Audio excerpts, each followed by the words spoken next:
प्रिय दोस्तों, स्वागत है आपका खुशियों के त्यौहार में। यहाँ हम त्यौहार की तैयारी से पहले पूजा की थाली तक का सफ़र तय करेंगे। आज की वीडियो से शुरू हो रही है दुर्गा सप्तशती पाठ की श्रृंखला। दुर्गा पाठ आरंभ करने से पहले कवच, अर्गला, स्तोत्र, कीलक जरूर पढ़ें। पाठ की समाप्ति पर आरती के बाद में क्षमा प्रार्थना अवश्य करें। आप सुन रहे हैं दुर्गा सप्तशती पाठ श्रृंखला। दुर्गा सप्तशती की पिछली श्रृंखला में आपने दुर्गा सप्तशती का चौथा अध्याय श्रवण किया। आज की श्रृंखला में हम दुर्गा सप्तशती का 5वां, छठा, 7वां और 8वें अध्याय को श्रवण करेंगे। आइए सुनते हैं दुर्गा सप्तशती के अध्याय। दुर्गा सप्तशती पंचम अध्याय। देवताओं द्वारा देवी की स्तुति। चंडमुंड के मुख से अंबिका के रूप की प्रशंसा सुनकर शुंभ का उनके पास दूत भेजना और दूत का निराश लौटना। ओम इस उत्तर चरित के रुद्र ऋषि है, महासरस्वती देवता हैं, अनुष्टुप छंद हैं, भीमा शक्ति हैं, ब्राह्मणी बीज हैं, सूर्य तत्व है और सामदेव स्वरूप है। महासरस्वती की प्रसन्नता के लिए उत्तर चरित्र के पाठ में विनियोग किया जाता है, जो अपने कर कमलों में घंटा, शूल, हल, शंख, मूषल, चक्र, धनुष और वार धारण करती हैं। शरद ऋतु के शोभा संपन्न चंद्रमा के समान जिनकी मनोहर कांति है, जो तीनों लोकों की आधारभूता है और जो शंभु आदि दैत्य का नाश करने वाली हैं, तथा गौरी के शरीर से जिनका प्राकट्य हुआ है, उन महासरस्वती देवी का मैं निरंतर भजन करता हूँ। ऋषि कहते हैं, पूर्व काल में शुंभ निशुंभ नामक असुर अपने बल के घमंड में आकर शचीपति इंद्र के हाथ से तीनों लोकों का राज्य और यज्ञ भाग छीन लिए। वे ही दोनों सूर्य, चंद्रमा, कुबेर, यम और वरुण के अधिकार का भी उपयोग करने लगे। वायु और अग्नि का कार्य भी वे ही करते थे। उन दोनों ने सब देवताओं को अपमानित, राज्य भ्रष्ट, पराजित तथा अधिकारहीन करके स्वर्ग से निकाल दिया। उन दोनों महान असुरों से तिरस्कृत देवताओं ने अपराजिता देवी का स्मरण किया और सोचा, जगदम्बा ने हम लोगों को वर दिया था कि आपत्ति काल में स्मरण करने पर मैं तुम्हारी सब प्रकार की आपत्तियों का तत्काल नाश कर दूंगी। यह विचार कर देवता गिरिराज हिमालय पर गए और वहाँ भगवती विष्णु माया की स्तुति करने लगे। देवता बोले, देवी को नमस्कार है, महादेवी शिवा को सर्वदा नमस्कार है, प्रकृति और भद्रा को प्रणाम है। हम लोग नियम पूर्वक जगदम्बा को नमस्कार करते हैं। रौद्रा को नमस्कार है, नित्या, गौरी और धात्री को नमस्कार है।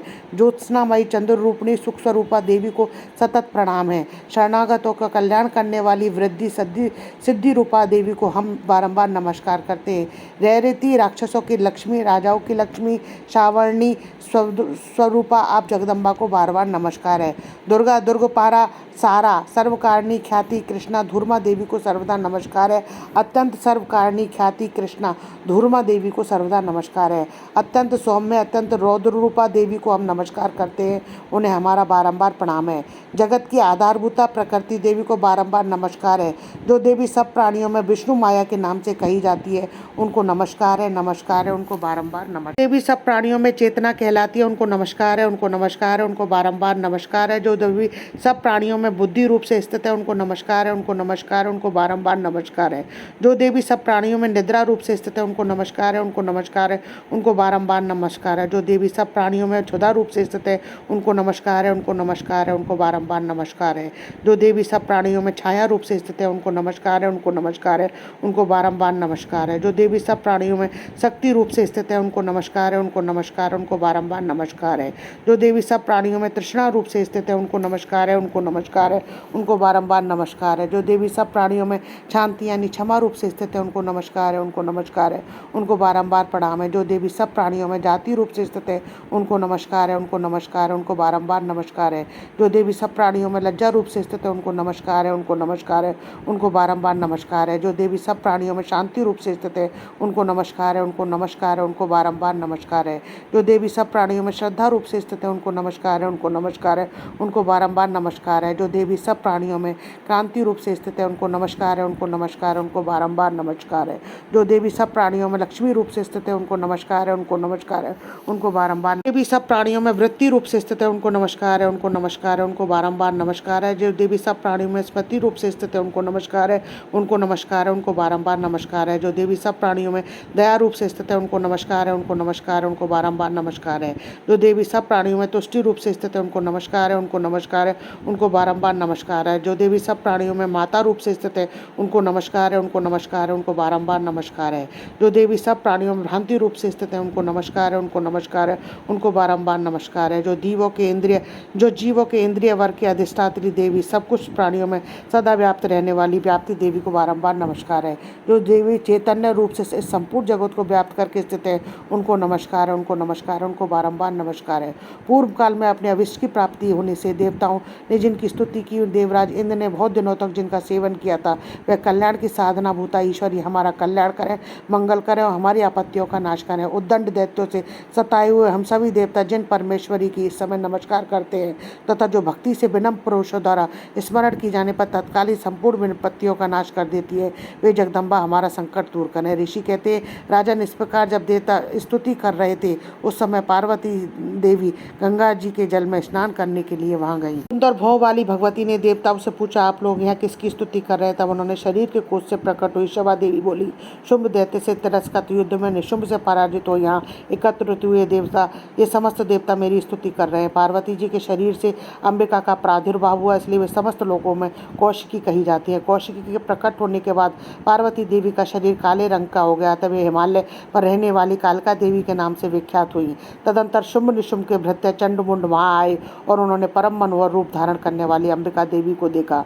फिर वे शुंभ के पास जाकर बोले, महाराज एक अत्यंत मनोहर स्त्री है जो अपनी दिव्य कांति से हिमालय को प्रकाशित कर रही है, वैसा उत्तम रूप कहीं किसी ने नहीं देखा होगा। असुरेश्वर पता लगाइए वह देवी कौन है और उसे ले लीजिए। स्त्रियों में तो वह रत्न है, उसके प्रत्येक अंग बहुत ही सुंदर है, वह अपने श्री अंगों की प्रभा से संपूर्ण दिशाओं में प्रकाश फैला रही है। दैत्यराज अभी वह हिमालय पर ही मौजूद है, आप उसे देख सकते हैं। प्रभु तीनों लोकों में मणि, हाथी, घोड़े आदि जितने भी रत्न हैं वे सब इस समय आपके घर में हैं, शोभा पाते हैं। स्त्रियों हाथियों में रत्नभूत ऐरावत, पारिजात का वृक्ष और उच्च श्रवा घोड़ा ये सब अपने इंद्र से ले लिया। हंसों से जुता हुआ यह विमान भी आपके आंगन में शोभा पाता है। यह रत्नभूत अद्भुत विमान जो पहले ब्रह्मा जी के पास था अब आपके यहाँ लाया गया है। यहाँ महापद्म नामक निधि आप कुबेर से छीन लाए। समुद्र ने भी आपको किंजली नामक माला भेंट की जो केशरी से सुशोभित है और जिसके कमल कभी कुमलाते नहीं है। सुवर्ण की वर्षा करने वाला छत्र भी आपके घर में शोभा पाता है। यह श्रेष्ठ रथ जो पहले प्रजापति के अधिकार में था अब आपके पास मौजूद है। दैत्येश्वर मृत्यु की उत्क्रांतिदा नाम वाली शक्ति भी आपने छीन ली तथा वरुण का पास समुद्र में होने वाले सब प्रकार के रत्न भाई निशुंभ के अधिकार में है। अग्नि ने भी स्वतः शुद्ध किए हुए 2 वस्त्र आपकी सेवा में अर्पित किए हैं। दैत्यराज इस प्रकार सभी रत्न आपने एकत्रित कर लिए। फिर यह स्त्रियों में रत्न रूपी कल्याणमयी देवी इसे आप क्यों नहीं अपने अधिकार में कर लेते? ऋषि कहते हैं, चंडमुंड के यह वचन सुनकर शुंभ ने महादैत्य सुग्रीव को दूत बनाकर देवी के पास भेजा। कहा कि तुम मेरी आज्ञा उसके सामने ये बातें कहना, ऐसा उपाय करना जिससे प्रसन्न होकर वह शीघ्र यहाँ आ जाए। दूत पर्वत के अत्यंत रमणीय प्रदेश में जहाँ देवी मौजूद थी गया, मधुर वाणी में कोमल वचन बोला। दूत बोला, देवी दैत्यराज शुंभ ने इस समय तीनों लोगों के परमेश्वर है, मैं उन्हीं का भेजा हुआ दूत हूँ और यहाँ तुम्हारे पास आया हूँ। उनकी आज्ञा सदा सब देवता एक स्वर से मानते हैं, कोई उसका उल्लंघन नहीं कर सकता। वे संपूर्ण देवताओं को परास्त कर चुके हैं। उन्होंने तुम्हारे लिए जो संदेश दिया उसे सुनो।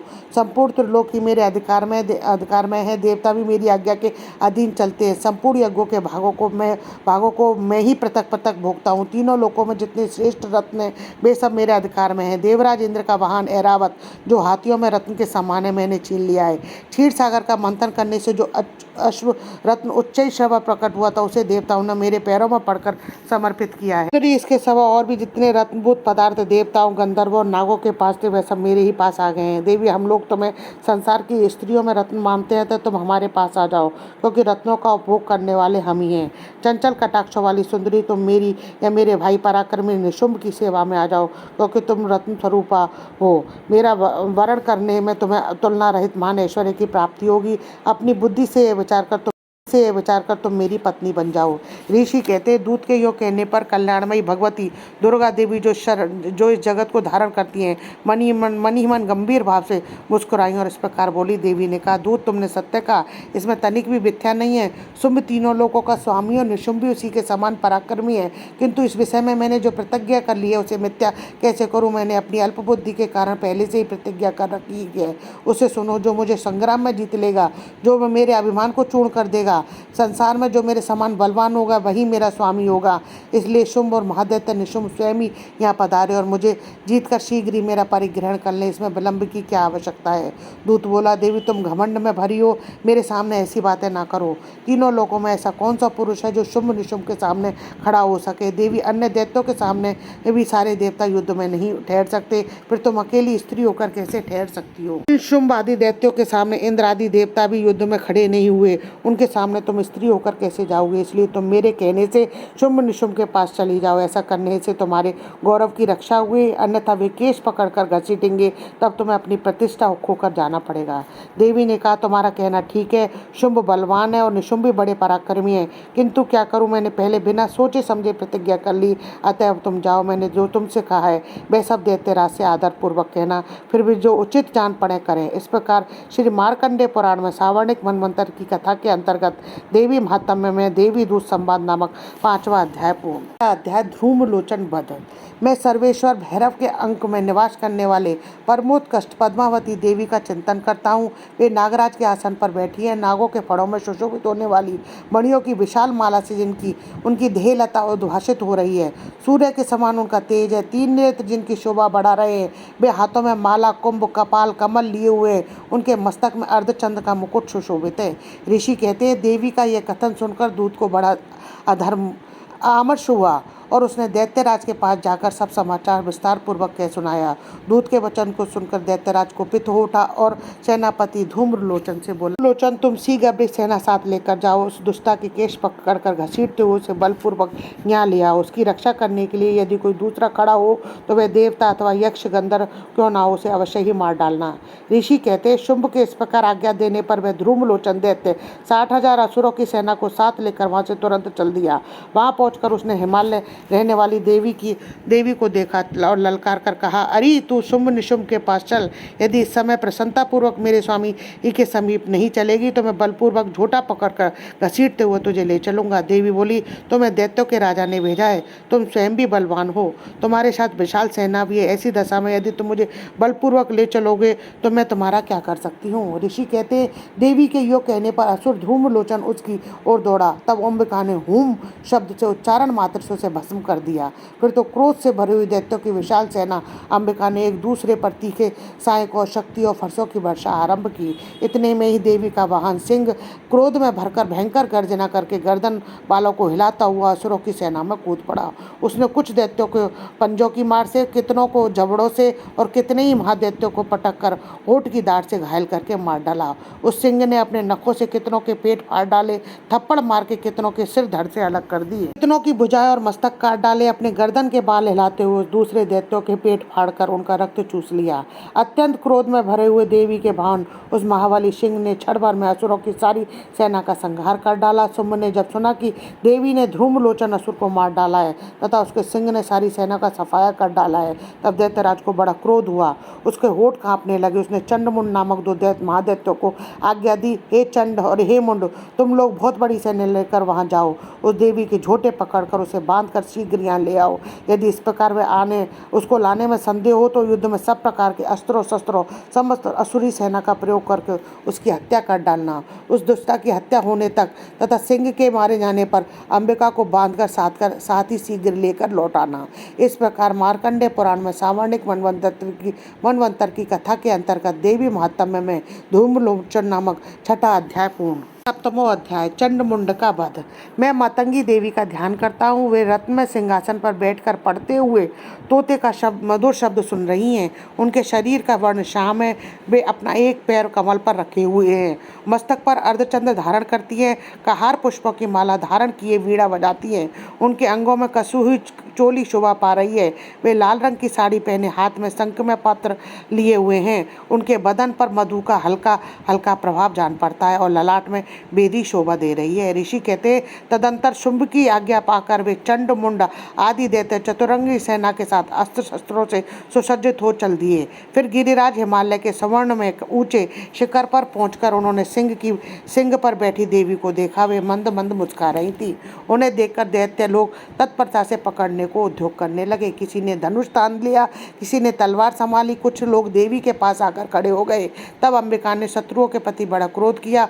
उस समय क्रोध के कारण उनका मुख काला पड़ गया, ललाट में भौहें टेढ़ी हो गईं। वहां से तुरंत विकराल मुखी काली प्रकट हुई, जो तलवार और पाश लिए हुए थी, विचित्र खटवांग धारण किए, चीते की चर्म की साड़ी पहने, नरमुंडों की माला से विभूषित। उनके शरीर का मांस सूख गया था, केवल हड्डियों का ढांचा था, जिससे वे अत्यंत भयंकर जान पड़ती थी। उनका मुख बहुत विशाल था, जीभ लपलपाने के कारण वे और भी डरावनी प्रतीत होती थी। उनकी आंखें भीतर को धसी हुई थी, कुछ लाल थी। वे अपनी भयंकर गर्जना से संपूर्ण दिशाओं को गुजार रही थी। बड़े बड़े दैत्यों का वध करती हुई वे कालका देवी बड़े वेग से दैत्यों की सेना पर टूट पड़ी और उन सबको भक्षण करने लगी। वे पशु रक्षों, अंकुशधारी, महावतों, योद्धाओं, घंटा सहित कितने ही हाथियों को एक ही हाथ से पकड़कर मुंह में डाल लेती थी। इस प्रकार घोड़े, रथ, सारथी के साथ रथी सैनिकों को मुंह में डालकर वे उन्हें बड़े भयानक रूप से चबा डालती थी। किसी के बाल पकड़ लेती, किसी का गला दबा देती, किसी को पैरों से कुचल देती, किसी की छाती के धक्के गिराकर मार डालती थी। वे असुरों के छोटे बड़े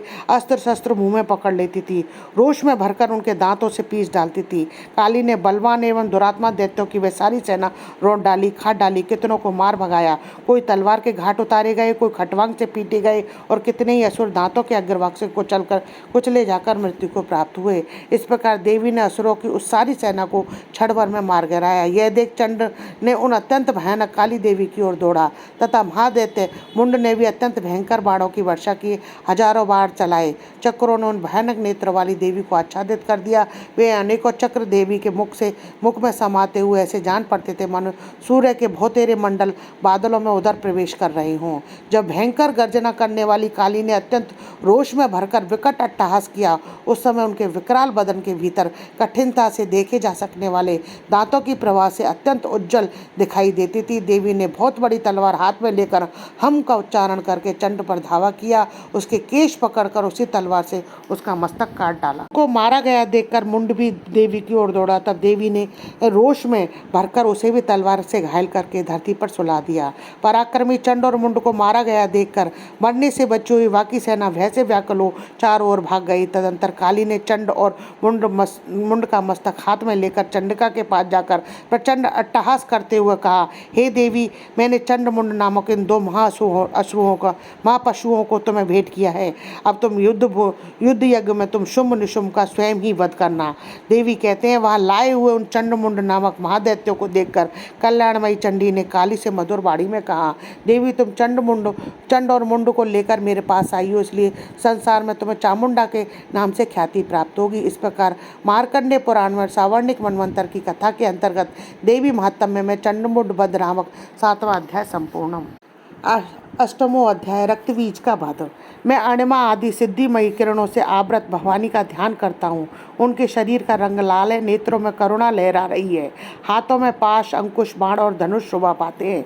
ऋषि कहते हैं, चंड और मुंड नामक दैत्यों के मारे जाने तथा बहुत सी सेना का संहार हो जाने पर दैत्यों के राजा प्रतापी शुंभ के मन में बड़ा क्रोध हुआ। उसने दैत्यों की संपूर्ण सेना को युद्ध के लिए कूच करने की आज्ञा दी। वह बोला, आज उदायुध नामक 86 दैत्य सेनापति अपनी सेनाओं के साथ युद्ध के लिए प्रस्थान करें। कंबू नाम वाले दैत्य के 84 सेना नायक अपनी वाहिनी से घिरे हुए यात्रा करें।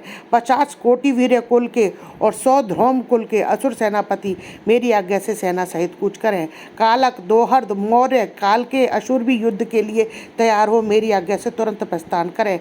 भयानक शासन करने वाला असुर राज शुंभ इस प्रकार आज्ञा दे सहस्त्रों बड़ी बड़ी सेनाओं के साथ युद्ध के लिए प्रस्थित हुआ। उसकी अत्यंत भयंकर सेना आती देख चंडिका ने अपने धनुष की टंकार से पृथ्वी और आकाश के बीच का भाग गुजा दिया। राजन, तदंतर देवी के सिंह ने बड़े जोर जोर से दहाड़ना आरंभ किया। फिर अंबिका ने घंटे के शब्द से ध्वनि को भी बढ़ा दिया।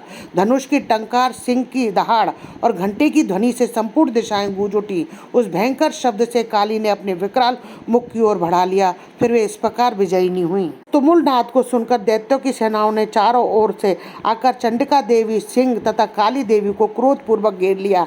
राजन, इसी बीच में असुरों के विनाश तथा देवताओं के अभ्युदय के लिए ब्रह्मा, शिव, कार्तिकेय, विष्णु, इंद्र आदि देवों की शक्तियां जो अत्यंत पराक्रम और बल से संपन्न थीं, उनके शरीरों से निकलकर उन्हीं के रूप में चंडिका देवी के पास गईं। जिस देवता का जैसा रूप था, वैसी वेशभूषा, जैसा वाहन, ठीक वैसे ही साधनों से संपन्न हो उसकी शक्ति असुरों से युद्ध करने के लिए आई। सबसे पहले हंसयुक्त विमान पर बैठी हुई अक्षसूत्र कमंडलू से सुशोभित ब्रह्मा जी की शक्ति उपस्थित हुई, जिसे ब्रह्माणी कहते हैं। महादेव जी की शक्ति वृषभ पर आरूढ़ हो, हाथों में श्रेष्ठ त्रिशूल धारण किए, महानाग का कंकड़ पहने, मस्तक में चंद्र रेखा विभूषित हो वहां आ पहुंची। कार्तिकेय जी की शक्ति रूपा जगदम्बिका उन्हीं का रूप धारण किए हुए श्रेष्ठ मयूर पर आरूढ़ होकर हाथ में शक्ति लिए और दैत्यों से युद्ध करने के लिए आई। इसी प्रकार भगवान विष्णु की शक्ति गरुड़ पर विराजमान हो शंख चक्र गदा शार्ग धनुष खड़ग हाथ में लिए वहां आई। अनुपम यज्ञ वराह का रूप धारण करने वाली श्री हरि की जो शक्ति है वह भी भरा शरीर धारण करके वहां उपस्थित हुई। नारसिंह की शक्ति भी नारसिंह के समान शरीर धारण करके वहां आई।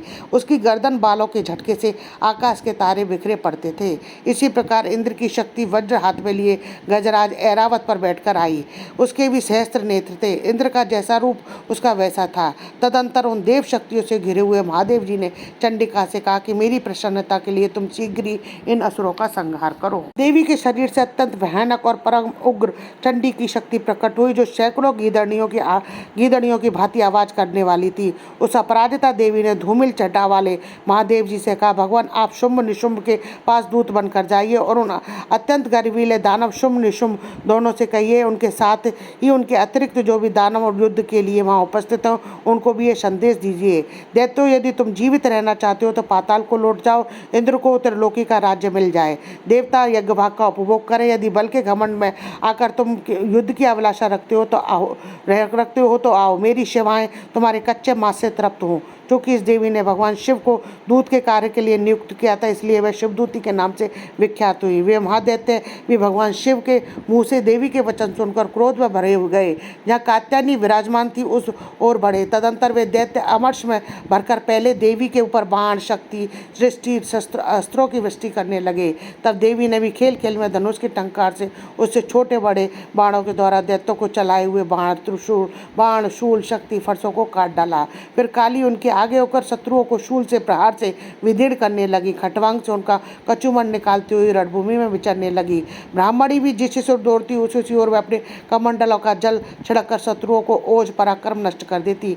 माहेश्वरी ने त्रिशूल से, वैष्णवी ने चक्र से, अत्यंत क्रोध से भरी हुई कुमार कार्तिकेय की शक्ति के से दैत्यों का संहार आरंभ किया। इंद्र शक्ति के वज्र प्रहार से विदीर्ण सैकड़ों दैत्य दानव रक्त की धारा बहाते हुए पृथ्वी पर सो गए। नई शक्ति ने कितनों को अपनी थुथुनों की मार से नष्ट किया। दाढ़ों के अग्रभाग से कितनों की छाती छेद डाली। कितने ही दैत्य उनके चक्र की चोट से विदीर्ण होकर गिर पड़े। नारसिंगी भी दूसरे महादैत्यों को अपने नखों से विदीर्ण करके खाती। सिंहनाद से दिशाओं से आकाश को गुजाती हुई युद्ध क्षेत्र में विचरने लगी। कितने ही असुर शिवदूती के प्रचंड अट्टहास से अत्यंत भयभीत हो पृथ्वी पर गिर पड़े। गिरने से उन्हें शिवदूती ने उन्हें अपना ग्रास बना लिया। इस प्रकार क्रोध में भरे हुए मातगणों को नाना प्रकार के उपायों से बड़े बड़े असुरों का मर्दन करते देख दैत्य सैनिक भाग खड़े हुए। मातगणों से पीड़ित दैत्यों को युद्ध से भागते देख रक्तबीज नामक महादैत्य क्रोध में भरकर युद्ध करने के लिए आया। उसके शरीर से जब रक्त की बूंद पृथ्वी पर गिरती थी तब उसी के समान शक्तिशाली दूसरा महादैत्य पृथ्वी पर पैदा हो जाता। महासुर रक्तबीज हाथ में गदा लेकर इंद्र शक्ति के साथ युद्ध करने लगा। जब इंद्री ने अपने वज्र से रक्तबीज को मारा तब वज्र से घायल होने पर उसके शरीर से बहुत सा रक्त चूने लगा। उसी के समान वहाँ रूप और पराक्रम वाले योद्धा उत्पन्न हो गए। उसके शरीर से रक्त की जितने बूंदें गिरी उतने ही पुरुष उत्पन्न हो गए। ये सब रक्तबीज के समान ही वीर्यवान, बलवान और पराक्रमी थे। वे रक्त से उत्पन्न होने वाले पुरुष भी अत्यंत भयंकर अस्त्र शस्त्रों का प्रहार करते हुए मातृगणों के साथ घोर युद्ध करने लगे। पुण्य वज्र के प्रहार से जब उसका मस्तक घायल हुआ तब रक्त बहने लगा। इससे हजारों पुरुष उत्पन्न हो गए। वैष्णवी ने युद्ध में रक्तबीज पर वज्र का प्रहार किया। इंद्री ने उस दैत्य सेनापति को गदा से चोट पहुंचाई। वैष्णवी के चक्र से घायल होने पर उसके शरीर से जो रक्त बहा उससे जो उसी के बराबर आकार वाले सहस्त्रों महादैत्य प्रकट हुए, उनके द्वारा संपूर्ण जगत व्याप्त हो गया। कौमारी ने शक्ति से, महाराई ने खड़ग से, माहेश्वरी ने त्रिशूल से महादैत्य रक्तबीज को घायल किया। क्रोध में भरे हुए महादैत्य रक्तबीज ने भी गदा से मात्र शक्तियों पर पृथक पृथक प्रहार किए। शक्ति और शूल आदि अनेक बार घायल होने पर जो उनके शरीर से रक्त की धारा पृथ्वी पर करी उससे ही निश्चय सैकड़ों असुर उत्पन्न हुए। इस प्रकार महादैत्य रक्त से प्रकट हुए असुरों के द्वारा संपूर्ण जगत व्याप्त हो गया। ऐसे उन देवताओं को बड़ा भय हुआ। देवताओं को उदास देखकर चंडिका काली से शीघ्रतापूर्वक बोली, चामुंडे तुम अपना मुख फैलाओ तथा मेरे शस्त्रपात से गिरने वाले रक्त बिंदुओं को और उससे उत्पन्न होने वाले महादैत्यों को तुम अपने इस उतावले मुंह में खा जाओ। इस प्रकार रक्त से उत्पन्न होने वाले महादैत्यों का भक्षण करती हुई तुम रण में विचरती रहो। ऐसा करने से उस दैत्य का सारा रक्त क्षीण हो जाने पर वह स्वयं नष्ट हो जाएगा। उन भयंकर दैत्यों को जब तुम खा जाओगे तब दूसरे नए दैत्य उत्पन्न नहीं हो सकेंगे। काली यों कहकर चंडिका देवी ने शूल से रक्तबीज को मारा और काली ने अपने मुख में उसका रक्त ले लिया। तब उसने वह चंडिका पर गदा से प्रहार किया, किंतु उस गदापात ने देवी को तनिक भी वेदना नहीं पहुंचाई। रक्तबीज के घायल शरीर से बहुत सा रक्त गिरा, किंतु जो ही वह गिरा त्यों ही चामुंडा ने उसे अपने मुख में ले लिया। रक्त गिरने से काली के मुख से जो महादैत्य उत्पन्न हुए उन्हें भी वह चट कर गई, जिससे रक्तबीज का रक्त पी लिया। तदंतर देवी ने रक्तबीज को, जिसका रक्त चामुंडा ने पी लिया था, वज्र बाण खटक और दृष्टि आदि से मार डाला। राजन, इस प्रकार शस्त्रों के समुदाय से आहत और रक्तहीन हुआ महादैत्य रक्तबीज पृथ्वी पर गिर पड़ा। नरेश्वर, इससे देवताओं को अनुपम हर्ष की प्राप्ति हुई और मातृगण उन असुरों के रक्तपान के मद से उद्यत होकर नृत्य करने लगा। इस प्रकार मार्कंडेय पुराण में सावर्णिक मनवंतर की कथा के अंतर्गत देवी महात्म्य में रक्तबीज वध नामक 8वां अध्याय पूर्ण। दोस्तों, यदि वीडियो अच्छा लगे तो लाइक शेयर करें, चैनल को सब्सक्राइब करें, पास ही में बेल आइकन को दबाएं ताकि आने वाले हर नई वीडियो का नोटिफिकेशन आपको मिल जाए।